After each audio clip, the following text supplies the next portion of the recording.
I'd like to get to plat, but I don't think I can. I'm afraid to play ranked games lol. The ranked anxiety, I also had this for a long time. I still kinda do, because I don't always have the peak performance, you know. The thing with this is, if you just play a lot of games, you will kinda relax and play better. Because it's more about like having the mindset of like improving and seeing what is possible in a game and playing your best than winning. Because if I play well, I don't really care if I lose. But if I misplay like the previous game, then I could have won that game if I just played better, right? So you need to mostly improve your macro. Like, if you're gold, then probably mechanics also. Katarina, Echo and Qiyana. In mid. You play really hard champions mechanically. That's for sure. You know, I respect that. It's definitely not the best way to climb. Because you can be fed on Qiyana or something. You miss ult and you lose the game, right? You take the wrong element, you lose the game.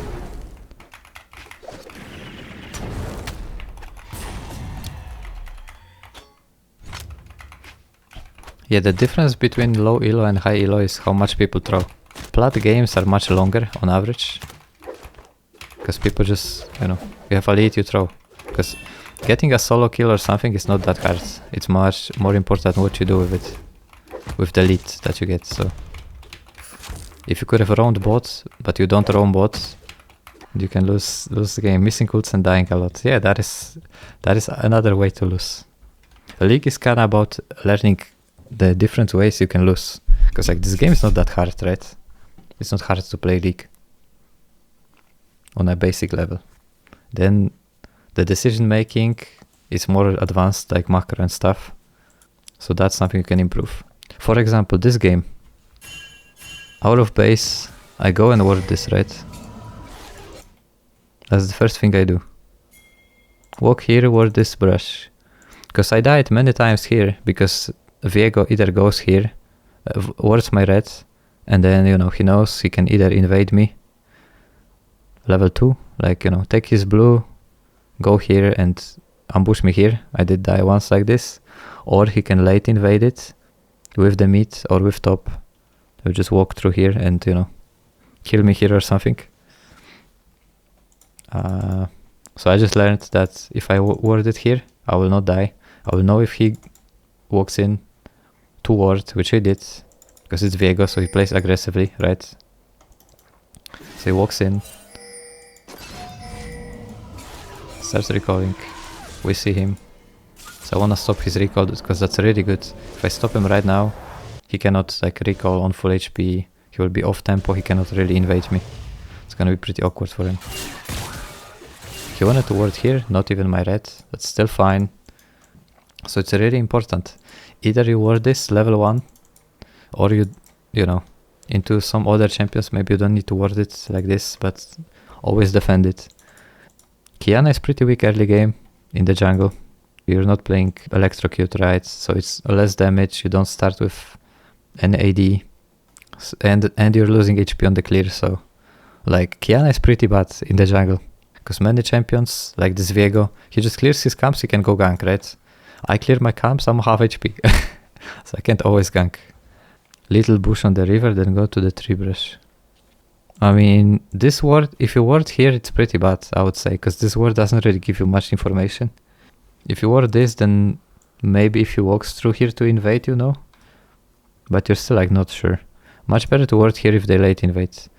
No one late invades in like gold, I don't think. Unless it's some kind of smurf, so maybe it's not, you know, that important, but, you know, some champions can also jump over this wall to invade, like Kindred or something. So this ward doesn't really cover it, where this ward would see it if they went over the wall. Yeah, I also like to hold my ward level 1, like not switch it instantly. If you play a weak champion early game like Qiyana, then you wanna play defensively more than, you know, put a ward switch to sweeper, because if you switch to sweeper, then you cannot ward for yourself, right? So if I didn't ward here and I just defended this brush, then I would full clear. I mean, I would clear those 3 camps. I would go here and I would destroy this blast cone so they cannot walk here and invade. I would ward this, or I would ward this, depending on the situation. I mean, I guess you're playing mid. So if you're playing mid, a really good thing to do is to walk here, level 1. No one will defend this in low elo. Like, no, I don't think so. 1 minute 20 or something before the, you know, the minions meet, and you ward it here, where this Viego warded. Because then you know where the jungler started. You know, if this Viego clears red, clears golems, you know when he's here, where he walks also, you know if he walks bot or if he walks towards the blue. So if he's clearing towards top or if he's clearing, you know, here. So if you're mid, you know, walk up 120, walk up, ward this, you got a lot of information. It's great. Jungle is good for learning macro though. Because like in the jungle it's very important what you do. If you just, you know, clear your camps, go bot, and do it over and over and keep farming, then you're gonna lose games. You need to farm camps and then look at the lanes. Look at the top. Is a gank possible? Is a dive possible? Maybe you can dive. If you dive them, they die, and you know you get the gold from the kill, but then they lose XP, right? But if you go top, then you can lose something bot. So if I gank top, then I might lose Drake for that, right? And it's like, where is the enemy jungler and what's the best play for me, right? If Viego just ganked bot, then I might gank top for free. Or if he's top, then I can gank bot. Or if he's going bot, or I'm suspecting that he's going bot, then I can counter bot, right? It's like, it's nice to learn the macro and like think what is happening in the game itself. It's a 5v5 game, so I can go here and help this guy. Or if the win condition, if they have like a champion we cannot deal with, I don't know, like they have Kog Lulu bot, for example, then I have to be bot, right? If I don't gank bot, Kog gets fed, Viego perma ganks bot, keeps ganking bot, Kog gets super fed, we can't win the game, right? So I have to be bot in a game like that. So that's like decision making.